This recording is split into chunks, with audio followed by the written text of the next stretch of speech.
Assalamualaikum warahmatullahi wabarakatuh. Halo semuanya, kami dari kelompok 3 Biogeografi akan membahas mengenai pola dan proses benua atau kontinental.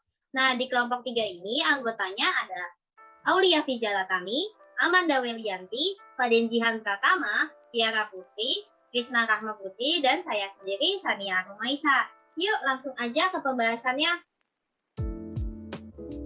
Faktor biotik dan abiotik mempengaruhi kelimpahan dan persebaran spesies, menyeleksi karakter organisme yang menambah kemampuan untuk bertahan hidup dan bereproduksi, juga mempengaruhi komposisi komunitas, susunan biota, regional dan kontinental. Sub pertama yang akan kita bahas yaitu pola spesies tunggal. Dalam pola spesies tunggal ada berbagai rules. Yang pertama, Bergmann Rules. Bergmann Rules dikemukakan oleh Christian Bergmann.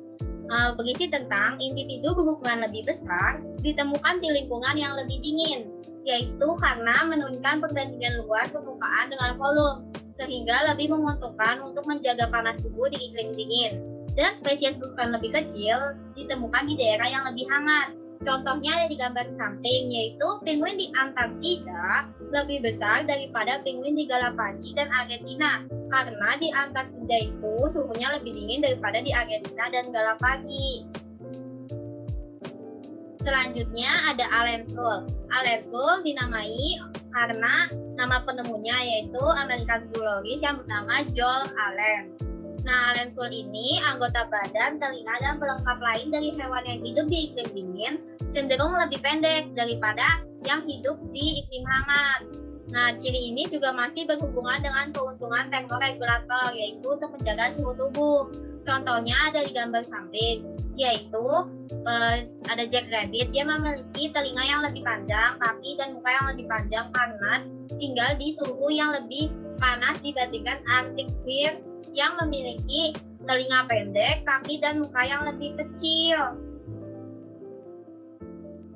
Rules yang ketiga ada Glogger's Rules.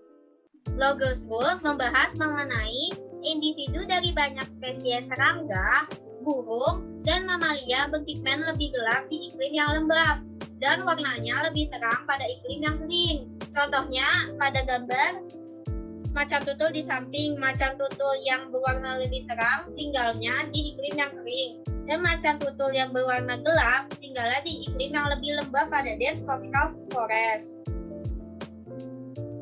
Lalu kita akan masuk ke subbab yang kedua mengenai kumpulan beberapa spesies. Pada subbab kedua ini membahas mengenai areografi yang meliputi ukuran, bentuk, dan tumpang tindih jangkauan.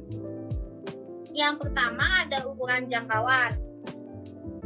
Ukuran jangkauan ada banyak variasi ukuran jangkauan geografis suatu spesies. Contohnya pada Cyprinodon di samping, ini ada gambarnya Cyprinodon diabolis yang terdapat di mata air tawar dengan luas tidak lebih dari 100 meter persegi. Dan Balaenoptera musculus atau paus biru di gambar samping, di mana jangkauannya seluas lautan yang tidak beku atau sekitar 300 juta kilometer persegi.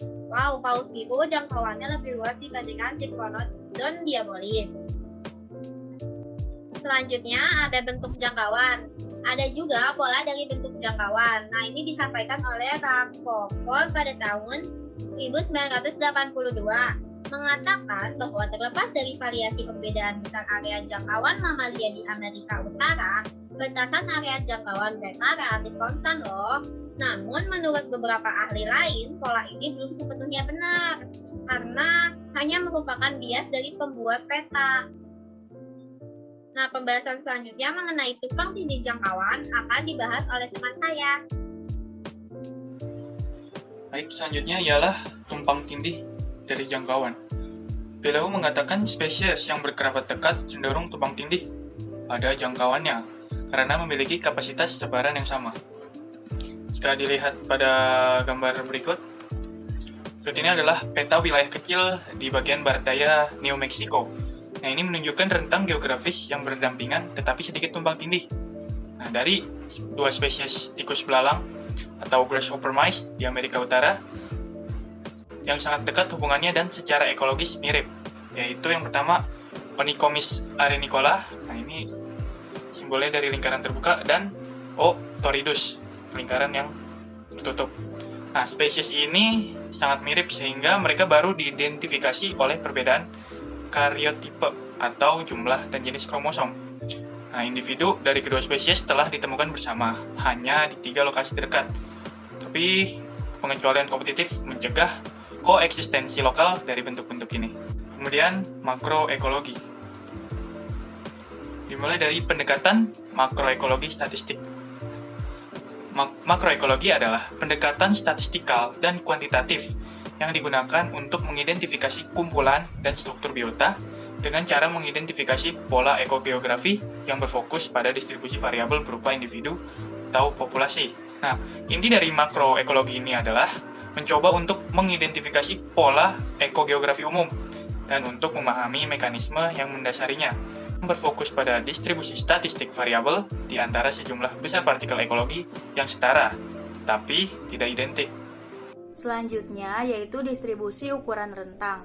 Ukuran rentang geografis spesies dalam benua menunjukkan distribusi frekuensi yang berbentuk khusus, yakni kepadatan populasi bervariasi berbanding terbalik dengan ukuran tubuh dan probabilitas kepunahan bervariasi berbanding terbalik dengan ukuran populasi absolut.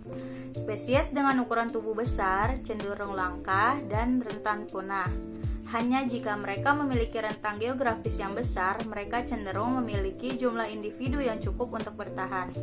Hipotesis ini didukung oleh pengamatan bahwa ada beberapa mamalia besar dengan kisaran yang kecil dan juga oleh kepunahan diferensial megafauna Pleistosen di Amerika Utara, Australia, Madagaskar, dan Selandia Baru.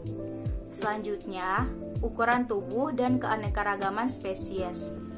Meskipun fauna benua sebagian besar terdiri dari mamalia berukuran kecil hingga sedang, habitat lokal mempertahankan representasi spesies yang kira-kira sama dalam setiap kategori ukuran logaritmik. Spesies dengan ukuran tubuh ekstrim, yakni terbesar atau terkecil, cenderung tidak hanya memiliki rentang geografis yang besar, tetapi juga terjadi di berbagai habitat dan komunitas lokal dalam jangkauan mereka. Sebaliknya, spesies kecil hingga menengah memiliki rentang geografis yang lebih kecil dan muncul dalam proporsi yang lebih kecil dari komunitas lokal dalam rentang mereka. Selanjutnya, yaitu hubungan antara keanekaragaman lokal dan regional. Komposisi komunitas lokal ditentukan oleh interaksi ekologis lokal yang biasanya terjadi pada skala spasial dan temporal yang kecil. Interaksi lokal ini menentukan spesies mana yang berpotensi dapat menjajah habitat yang benar-benar dapat mentolerir kondisi lingkungan abiotik dan hidup berdampingan dengan spesies lain yang terjadi di sana. Salah satu proses yang mempengaruhi keanekaragaman adalah persaingan, interaksi biotik seperti parasitisme, mutualisme, dan juga penyakit. Serta kondisi abiotik dapat mencegah suatu spesies muncul di daerah setempat. Selanjutnya, hampir semua komunitas lokal mengandung lebih sedikit spesies daripada kumpulan spesies regional. Interaksi lokal dapat membatasi rentang geografis, maka interaksi lokal mempengaruhi komposisi kumpulan tersebut. Dengan kata lain, tidak ada spesies yang akan muncul di kumpulan regional kecuali jika hubungan ekologis lokal memungkinkannya terjadi dalam beberapa perpaduan lokal di wilayah tersebut. Selanjutnya yaitu pertukaran biotik.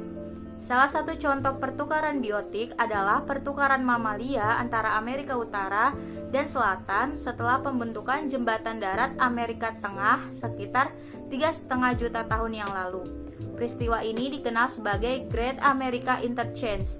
Great America Interchange adalah eksperimen alami yang menunjukkan pola mamalia terestrial yang jelas dari keturunan Amerika Utara adalah penyebar, penyitas, pekator, dan pesaing yang lebih baik.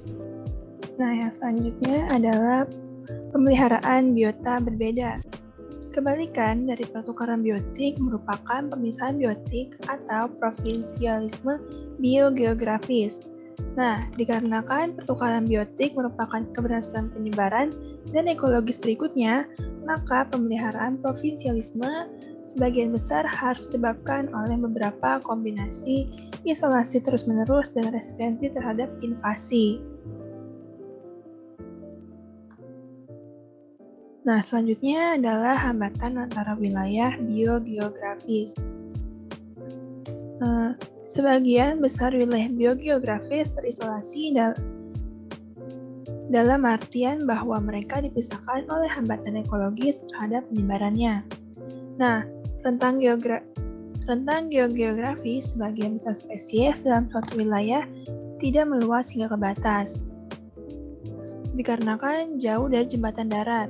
Nah, untuk berpindah antar daerah, mayoritas spesies ini yang termasuk dalam bentuk endemik yang berbeda harus menempuh jarak yang jauh melalui habitat yang tidak menguntungkan. Nah, akibatnya peluang untuk pertukaran antar wilayah terbatas pada sebagian kecil dari biota. Lalu ada resistensi terhadap invasi. Biota massa tanah yang besar relatif tahan terhadap invasi. Nah, ketika dihadapkan dengan beragam biota asli yang berevolusi untuk mentolerir lingkungan abiotik dan berdampingan untuk menahan interaksi biotik yang ada, sulit untuk menyerbu spesies untuk menjadi mapan. Nah, contoh dari resistensi terhadap invasi. Analisis kuantitatif makroekologi dari resistensi terhadap invasi dilakukan untuk ikan air tawar Amerika Utara oleh Guido dan Brown. Nah, jumlah spesies ikan eksotis yang menjadi fungsi dari jumlah spesies asli untuk 135 sungai air besar di Amerika Utara yang beriklim sedang. Nah, terdapat titik yang berada dalam ruang segitiga menunjukkan bahwa daerah aliran sungai dengan beragam fauna ikan relatif tahan terhadap invasi, sedangkan beberapa daerah di aliran sungai dengan beberapa spesies asli telah dijajah oleh banyak spesies yang menyerang. Nah, pola ini konsisten dengan saran Elton pada tahun 1958 bahwa beragam biota yang terpancar untuk mengisi banyak relung mungkin memang relatif tahan terhadap invasi. Nah, selanjutnya adalah migrasi, unggas, dan provinsialisme. Burung merupakan salah satu kelompok organisme yang paling tidak mungkin menunjukkan provinsialisme biogeografis. Nah, hal tersebut dikarenakan jarak terbang mereka yang cenderung jauh. Skelter pada tahun 1858 membagi wilayah dunia menjadi provinsi biogeografis berdasarkan distribusi burung. Nah, penelitian terhadap distribusi unggas berskala global menunjukkan bahwa provinsialisme ini diakibatkan oleh dua kelompok fungsional yang sangat berbeda. Kelompok pertama, burung yang tidak punya kemampuan persebaran luas dan adaptasi khusus yang akan menunjukkan tingkat endemisme yang tinggi. Selanjutnya ada kelompok 2. Nah, kelompok 2 ini terdiri dari burung darat kecil yang merupakan migran jarak jauh. Burung ini bermigrasi 2 kali setiap tahun antara daerah untuk kawin, daerah dingin dengan daerah tropis. Namun tak sampai menyeberangi antara New dengan Old World. Nah, di sini ada peta jalur migrasi burung kelompok 2. Oke, next. Di sini faktanya bahwa burung daratan kecil yang tidak bermigrasi atau burung migran jarak pendek ini menunjukkan pola yang berlawanan. Bila burung migran jarak jauh dapat ditemukan di daerah salah satu belahan bumi antara Amerika Utara atau Eropa, maka migran jarak pendek ini dapat ditemukan pada kedua daerah tersebut. Lalu pola ini mirip dengan mamalia darat, serangga serta tumbuhan konifer dan angiosperma. Nah, persebaran holoarktik tersebut merefleksikan adanya sejarah antara koneksi antar benua dan menghasilkan pertukaran biota. Next. Lalu selanjutnya itu ada penyebab migran jarak jauh, tak menunjukkan pertukaran antara New dan Old World. Pola yang sudah ada memiliki komponen sejarah tersendiri. Migran jarak jauh nampaknya memiliki nenek moyang yang asalnya dari daerah tropis. Lalu, sifat yang berasosiasi dengan migran jarak jauh mungkin membuat kesulitan mengkolonisasi kontinen baru. Nah, migran memang dapat menjangkau area yang jauh, namun tak bisa untuk tinggal di sana atau malah tak bisa menemukan jalur kembali. Oke, next. Pada kasus khusus pada unggas ini mengilustrasikan bahwa kendala evolusi dan faktor ekologi dapat berinteraksi untuk memelihara warisan historis dari provinsialisme. Nah, walaupun benua terkoneksi oleh daratan yang terlihat memfasilitasi persebaran atau organisme dapat menjelajah jauh, tetap saja yang ada terjadi secara terbatas. Next. Selanjutnya ada divergensi dan konvergensi biota terisolasi. Jadi divergensi ini mengambil contoh terusan Panama dibangun pada awal abad ke-20 yang menghubungkan danau air tawar besar atau danau Gatun. Nah, di sini tuh ada gambar terusan Panama. Lalu danau ini secara efektif mencegah pertukaran antara biota Laut Pasifik dengan Karibia. Nah, efek konstruksi terusan tersebut kemudian mengisolasi organisme laut antara Atlantik dan Pasifik. Nah, setelah sebelumnya sudah dipisahkan oleh deretan Amerika Tengah. Next.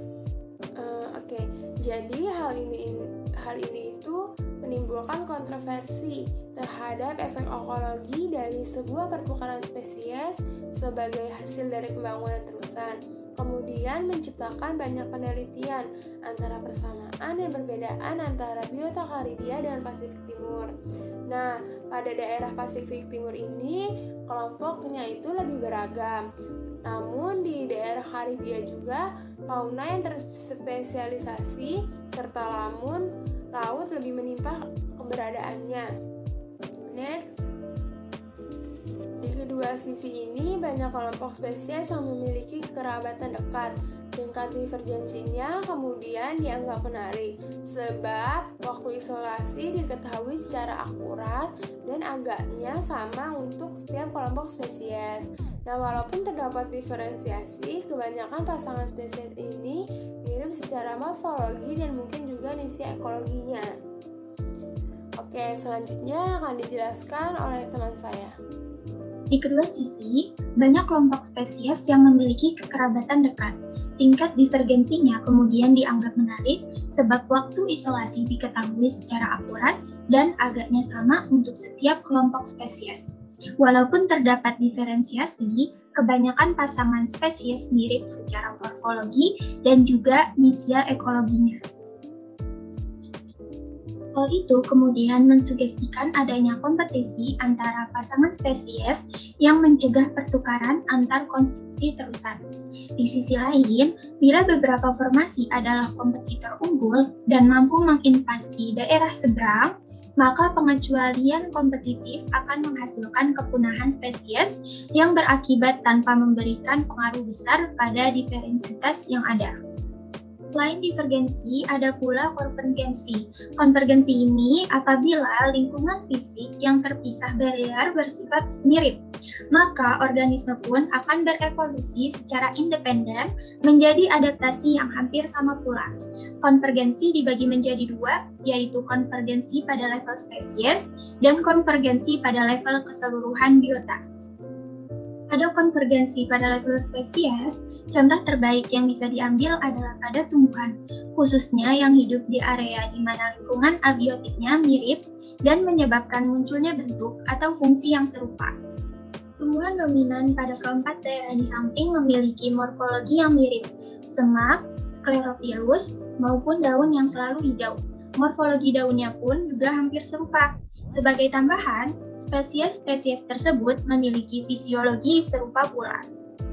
Kebanyakan tumbuhan yang mengalami konvergensi berasal dari daerah gurun. Contoh tersebut menunjukkan bahwa tumbuhan yang terisolasi secara geografis mampu menunjukkan tingkat kesamaan yang lebih tinggi dengan spesies yang memiliki lingkungan yang mirip, dibandingkan dengan spesies yang terletak di benua yang sama namun lingkungan yang berbeda. Biarpun begitu, tetap ada perbedaan di beberapa sifat untuk menunjukkan nenek moyang mereka yang berdiversifikasi. Seperti pada tumbuhan, konvergensi pada hewan juga kebanyakan dialami oleh spesies dari daerah gurun. Ordo Rodentia, walaupun dianggap kosmopolitan, namun banyak pula yang familinya yang memiliki distribusi terbatas. Seperti pada tumbuhan juga, tak semua karakteristiknya sama.